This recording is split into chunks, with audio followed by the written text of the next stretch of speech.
I've been working on my NaNoWriMo project all month, and I've went over 60,000 words this morning, which is really fantastic. I'm pretty excited about it, but I'm kind of slowing down a little bit in my progress, mostly because I'm not mentally sure of the finale and kind of, I don't know, these stupid save the cat terms, the dark moment of the soul and all that stuff.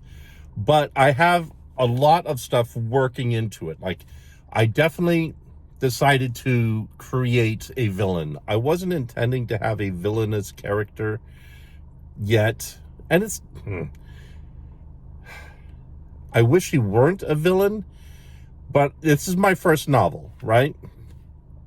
And so I'm going to first create him to be a heavy, like a real villain.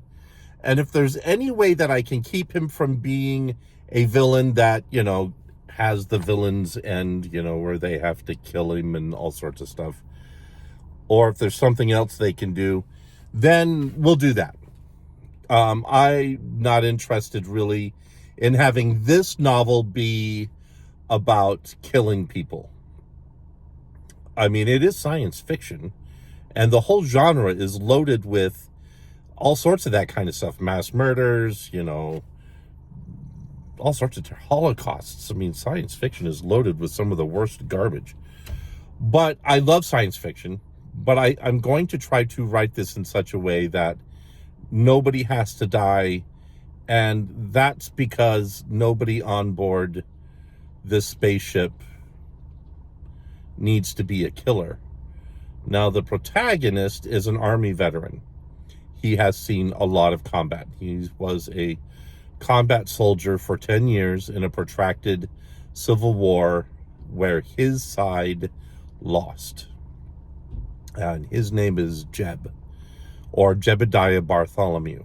And his side lost, and Captain Jebediah, or just Jeb, ended up being stuck on a space station that has several million people living on it in a transient bay or transient facility where they rehabilitate former soldiers, especially former soldiers who lost the war, so that they can re-enter society. I'm not going to go into the details of what happened in the transient bay, but I am going to say that we meet Jeb there. That is where the opening scene happens. That's where Jeb saves somebody's, not his life, but saves him from a really bad beating, let's say. And then instantly, like, the riot that is going to happen at the beginning ends, and he gets called up. He's got an assignment. He's basically going to be processing out of the transient bay, and he is going to enter normal society after 2 years of basically doing nothing except seeing the doctor and doing odd jobs after being a hard-charging military veteran. Once he is done and out of the transient bay, he's going to go to his assignment where he's been assigned as it's called the captain, where he's the captain of the ship, but it's really just a job title. He's not really the captain of anything. He's like going to be the pilot, but he just monitors the autopilot as it does things. And then he deals with just general maintenance and maintaining the computer systems on board. But he's not required to do any heavy coding or anything like that. He is just a guy who's keeping track of the systems for a cargo ship that delivers dairy products to various mining colonies in their star system. And he works with a mechanic who is named Marina, and she is just a mechanic. She's not anything special to the story so far.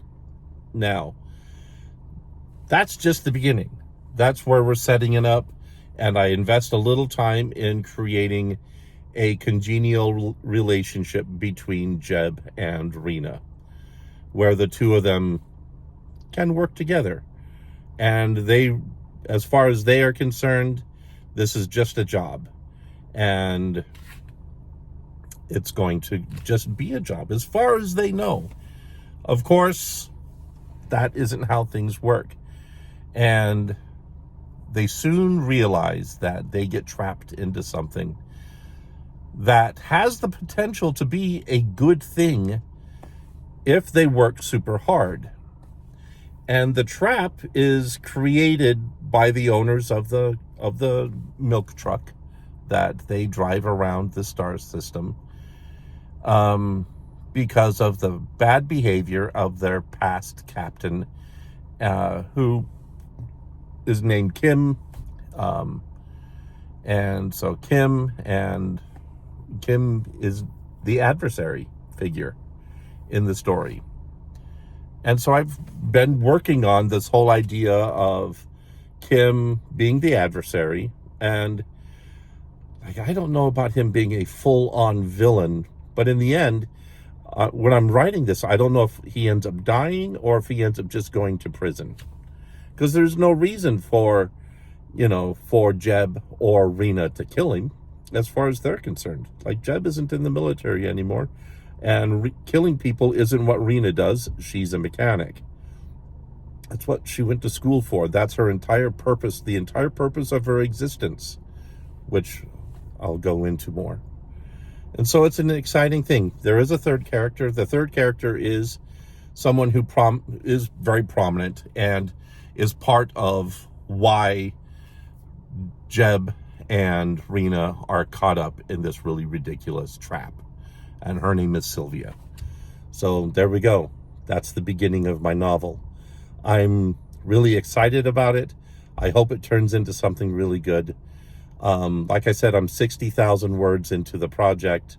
I've had to slow down and do some outlining and some rearranging of things and turning this Kim character into more of a stronger adversarial person.